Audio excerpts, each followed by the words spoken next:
औज़ुबिल्लाहिमिनश्शैतानिर्रजीम बिस्मिल्लाहिर्रहमानिर्रहीम। अस्सलाम वालेकुम बच्चों, क्या हाल है? उम्मीद करती हूँ कि आप ठीक होंगे।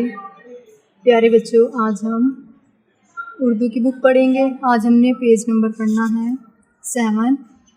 तो इसमें आज हम पढ़ेंगे ब। आज हमने क्या पढ़ना है? ब।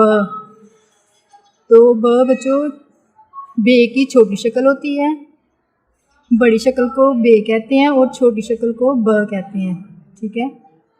ब से बाल्टी, ब बाल्टी, ब बाल्टी।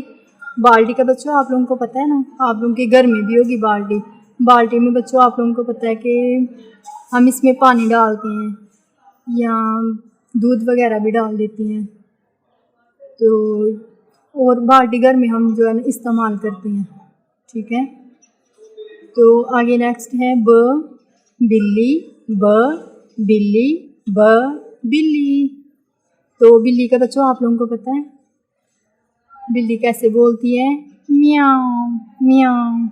तो आज का हमारा लेसन है बच्चों ब बाल्टी, ब बाल्टी, ब बिल्ली, ब बिल्ली।